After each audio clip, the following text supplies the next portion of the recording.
In Episode 2, we learned how to decide whether the Information Technology Act enters a dispute. We examined its scope, its definitions, its exclusions, and the conditions under which conduct outside India may still fall within the Act. Now assume that an electronic record is inside that framework. A document appears on a screen. A person accepts its terms. A code arrives on a phone. A signature is added online. An automated confirmation follows. Has the law witnessed a valid transaction? That question affects far more than online shopping. It arises when a student accepts an educational offer, when a customer opens an account, when two businesses negotiate by email, when a citizen files a form, and when a platform records consent. Yet several different questions are often collapsed into one. Is the record legally recognised? Can its integrity and signer be verified? Did the parties actually form a contract? Who sent the message? When was it received? And if the transaction is disputed, can the electronic material be proved in court? Those are related questions. They are not the same question. Welcome back to Beyond Bare Act. In Episode 3, we follow one digital transaction from electronic record to authentication to agreement to evidence. Return to Riya, the student from Episode 2. Her scholarship application has now been approved. An educational platform sends her an offer for an online course. The document identifies the course, the fee after scholarship, the payment schedule, the refund policy, and the last date for acceptance. Riya opens the offer through her registered account. She reviews the document, selects I accept, completes an identity verification step, and uses the platform's eSign service. A confirmation is then generated automatically and delivered to her registered email address. A month later, a dispute begins. The platform says that a fee is due. Riya says that one term displayed during the transaction was different from the term now being enforced. The dispute cannot be solved by asking only, was something signed? We need to separate 6 legal functions: recognition of the record, authentication, legal recognition of the signature, formation of the contract, the message rules governing the transaction, and proof of what actually occurred. Begin with the record itself. Section 4 of the IT Act creates a rule of functional equivalence. Where a law requires information to be in writing, typewritten or printed, that requirement is treated as satisfied when the information is made available in electronic form and is accessible for later reference. The section does not say that paper and technology are physically identical. It asks whether the electronic method performs the legally important function of writing, preserving information in a form that can be used again. Riya's offer is therefore not legally inferior merely because it is a digital file. If it remains accessible for subsequent reference, Section 4 can satisfy a legal requirement of writing. But there are boundaries. Section 4 does not validate false content. It does not prove who created the record. It does not establish that the parties consented. And it does not override the first schedule exclusions examined in Episode 2. Recognition answers one limited question. Can electronic forms satisfy a requirement of writing? It does not answer every question about authenticity, formation, or proof. That takes us to authentication. In ordinary speech, authentication is often treated as a single stamp of approval. Legally and technically, it helps to ask 2 separate questions. First, whose act was the signature? Second, is this the same electronic record that was authenticated, or was it altered afterwards? Identity without integrity is not enough. A system might identify Riya correctly but attach her approval to the wrong version of the document. Integrity without identity is also incomplete. A file may be unchanged, yet the person said to have signed it may deny doing so. Sections 3 and 3A provide statutory routes for addressing these concerns. Section 3 deals with digital signatures. Section 3A permits reliable electronic signatures or authentication techniques specified through the Act's second schedule framework. A digital signature is not an image of handwriting pasted onto a document. Under Section 3, a subscriber may authenticate an electronic record by affixing a digital signature. The process uses an asymmetric cryptographic system and a hash function. Here is the simple version. A hash function takes the electronic record and produces a compact digital result, rather like a highly sensitive fingerprint of the file. The same record should produce the same result. Even a small alteration should produce a different result. The signer then uses a private key to create the digital signature. That private key must remain under the subscriber's control. A corresponding public key can be used to verify the signature. Verification can therefore test two linked propositions: that the signature was created using the private key corresponding to the subscriber's public key, and that the record has remained intact since it was signed. Think of it as a seal that reacts to change. If a refund clause is altered after Riya signs, verification should no longer match the authenticated version. The signature does not make the underlying statement true. It does not prove that a bargain was fair. Its central function is to connect an authentication act with a particular electronic record and make subsequent alteration detectable. The expression electronic signature is broader. The Act defines it as authentication of an electronic record by a subscriber using an electronic technique specified in the second schedule, and it expressly includes a digital signature. Section 3A allows an electronic record to be authenticated by an electronic signature or authentication technique that is considered reliable and may be specified in that schedule. Reliability is not left as a vague complement. The section asks whether the signature or authentication data is linked to the signatory and to no other person in the relevant context, whether it was under that person's control at the time of signing, and whether later alteration to the signature or to the authenticated information is detectable. Prescribed conditions may also apply. The second schedule has been developed through government notifications.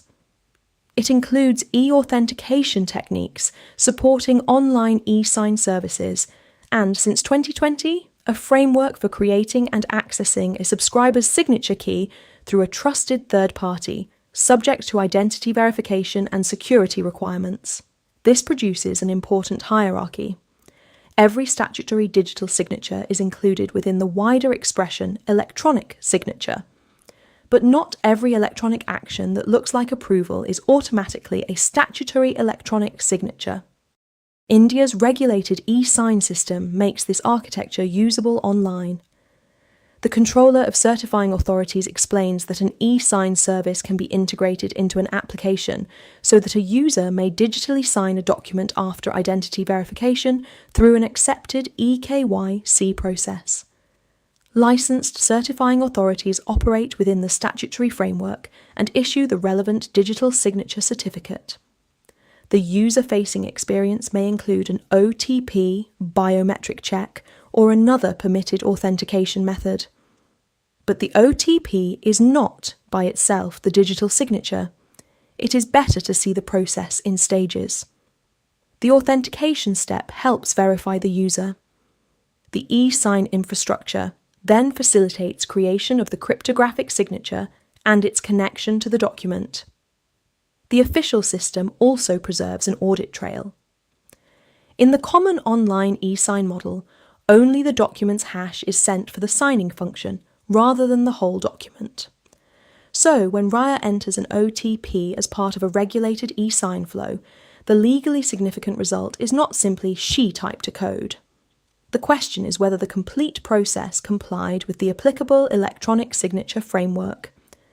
This distinction prevents a serious error, treating every OTP-confirmed transaction as if it carried a statutory digital signature. Section 5. Supplies legal recognition. Where a law requires information to be authenticated by a signature or a document to be signed, that requirement is treated as satisfied when the information is authenticated by an electronic signature affixed in the manner prescribed by the central government. Section 4 deals with writing. Section 5 deals with signature. Keeping those functions separate makes the Act easier to apply. It also explains why a typed name, a pasted image of a signature, a checkbox, or an ordinary OTP cannot automatically be labelled a statutory electronic signature. Those acts may still be relevant evidence of assent, identity, or conduct. Their legal effect depends on the transaction, the agreed method, the surrounding records, and the applicable law. But Section 5's statutory substitution for a signature depends on an electronic signature used in the prescribed manner. We can now ask whether Riya formed a contract. Section 10. A of the IT Act says that where proposals, acceptances, and their revocation are expressed in electronic form or through electronic records, the contract is not unenforceable solely because electronic means were used. The word solely carries the discipline of the section. Section 10. A removes electronic form as a ground of invalidity. It does not manufacture a contract where the ordinary law of contract finds none. The Indian Contract Act still governs the formation question. Was there a sufficiently certain proposal? Was acceptance absolute and unqualified as required by Section 7? Was it communicated? Were the parties competent to contract? Was consent free? Were the consideration and object lawful? Was the agreement one that the law treats as void? And did another law require a special form, witnesses or registration? A button marked Accept is therefore legally significant only in context. What terms were presented? Was the action intended to communicate final acceptance? Was the user given notice of incorporated terms? Did the response add a new condition and therefore operate as a counter-proposal? Electronic form does not weaken contract law. It changes the medium through which contract law must be applied. The Supreme Court's decision in Trimex International FZE Limited versus Vedanta Aluminium Limited is a leading illustration. The dispute arose from a commercial offer for 5 shipments of bauxite. The parties negotiated through a rapid exchange of emails. At one stage, the proposed acceptance included a condition. The supplier asked for a clear choice. The buyer then sent an unequivocal email confirming the deal for 5 shipments. The court examined the correspondence, the essential terms, and the parties' conduct. It held that a concluded contract had arisen. The fact that a more formal contract was expected later, but was never finally initialed, did not undo the agreement already reached. The reasoning is precise. Email did not create a contract merely because email was used. The correspondence showed a sufficiently complete offer, an unconditional acceptance, and an intention to be bound. Trimex applied Sections 4 and 7 of the Indian Contract Act to the communication and form of acceptance. It is best understood as a contract formation case, not as a declaration that every email exchange is binding. The Supreme Court's 2023 Constitution Bench decision in Cox and Kings also recognised, in the arbitration context, that consent may be recorded through exchanged electronic communications and need not always appear in one conventionally signed document, but the documentary record must still establish the relevant agreement.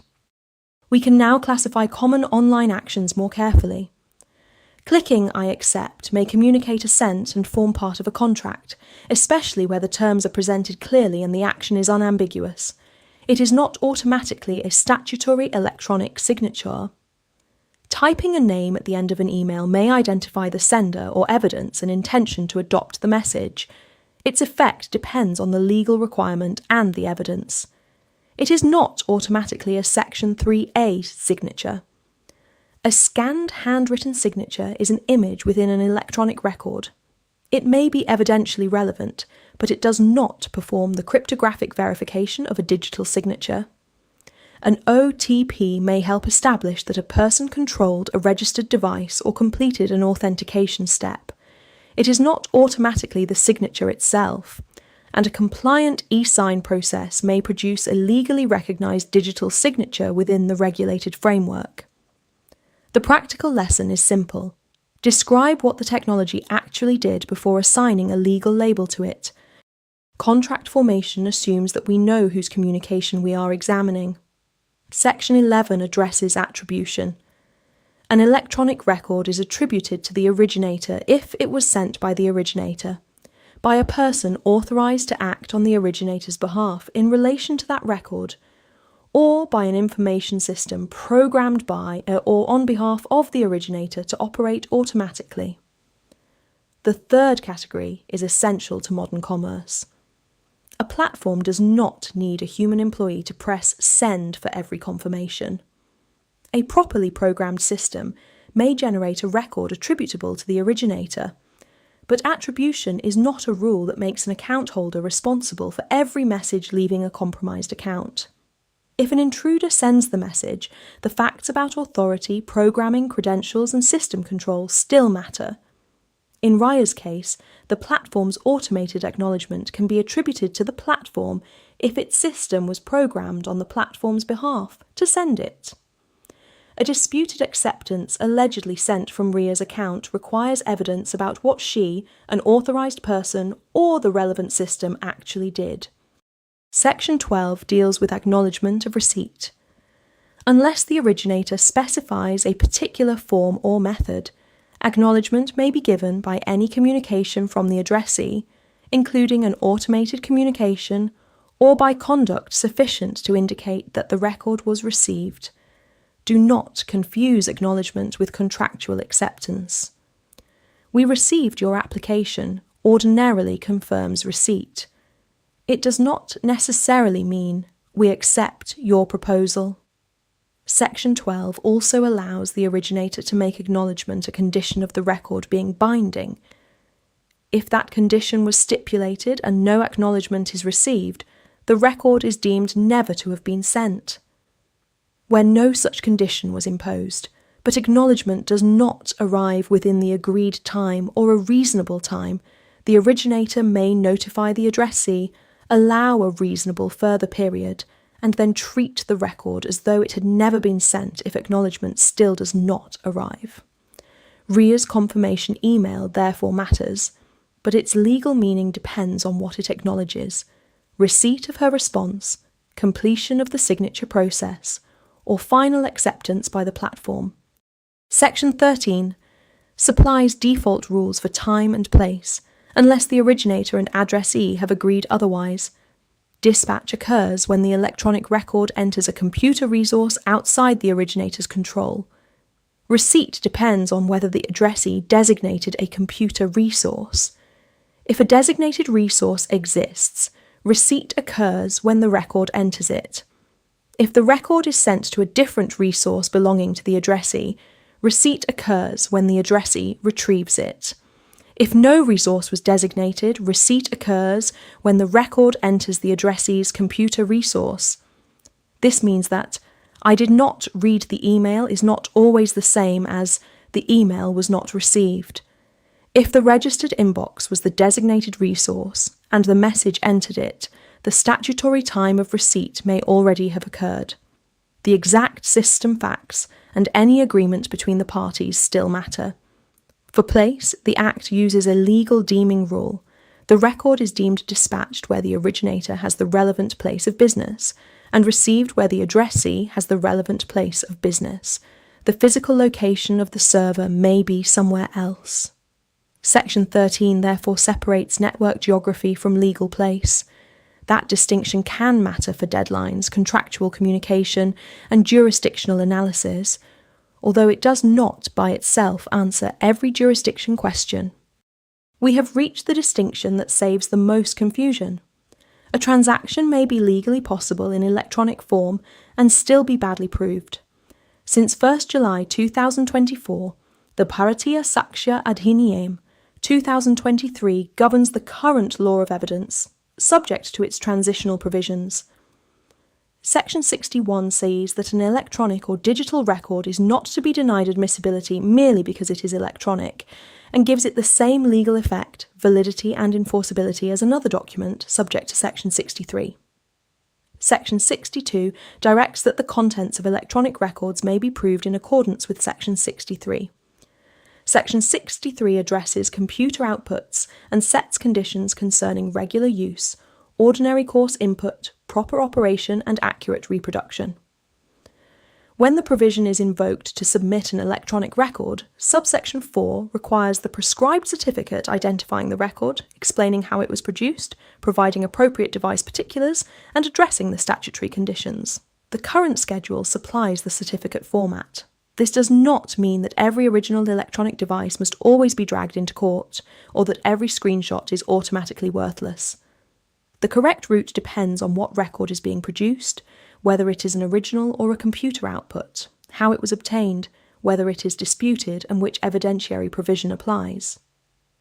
The landmark decisions of Anwar PV versus P.K. Bashir and Arjun Panditrao Kotkar versus Kailash Kushanrao Gorantial established the mandatory character of the former Section 65B certificate for secondary electronic evidence under the Indian Evidence Act.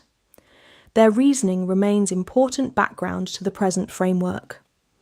The Supreme Court's 2026 decision in Puranmal versus State of Rajasthan shows the issue in current practice. The prosecution relied on call detail records in a trial governed by the earlier Evidence Act. The required Section 65B certificate had not been proved. The court held the records inadmissible and noted Section 63 of the Bharatiya Sakshya Adhiniyam as the current counterpart. Oral testimony from service provider employees did not replace the statutory certificate. Puranmal did not decide a new dispute under Section 63. Its value here is continuity. Electronic material must be proved through the legally required route. For Riya, a cropped screenshot of one term may begin an inquiry. A stronger evidentiary picture would include the complete electronic agreement, version history, signature verification material, audit trail, relevant emails and system logs, preserved and produced through the applicable legal process. Let us apply the complete method to Riya's transaction. First, identify the record. Preserve the offer and the version she actually viewed, not merely the platform's current version. Second, ask whether electronic form can satisfy the relevant writing requirement under Section 4, while checking the first schedule and any special formality under another law. Third, describe the authentication process accurately. Was there a Section 3 digital signature, a Section 3A electronic signature technique, a regulated eSign process, or only a click code or image? Fourth, test the contract under Section 10A and the Indian Contract Act. What was proposed? What exactly did Riya accept? Was the acceptance final and unqualified? Were the ordinary requirements of a valid contract present? Fifth, determine attribution under Section 11. Which act was performed by Riya? Which by an authorised person, and which by a programmed system? Sixth, separate acknowledgement from acceptance under Section 12. Seventh, apply Section 13 to the agreed communication channels, the time of dispatch and receipt, and the parties' places of business. Eighth, plan proof under the Bharatiya Sakshya Adhiniyam. Preserve the source, metadata, audit trail, signature verification material, and the certificate required for the way the record will be produced. The deeper lesson is that digital law does not replace legal reasoning with technology. It forces legal reasoning to become more exact. Section 4 recognises electronic writing. Sections 3, 3A and 5 address authentication and signature. Section 10 protects electronic contract formation from discrimination based only on its medium. Sections 11 to 13 organise attribution, acknowledgement, dispatch and receipt. And the law of evidence determines whether a disputed record can prove the facts asserted. In the next episode, the transaction turns into an incident. What happens when somebody accesses a computer resource without permission, copies data, introduces a contaminant, disrupts a system, or causes damage? When does the Act provide civil compensation under Section 43? And when can dishonest or fraudulent conduct become a criminal offence under Section 66? Those questions form Episode 4. Unauthorised access, digital damage, and the line between civil and criminal liability. This is Beyond Bare Act, Law in Context, Power in Practice.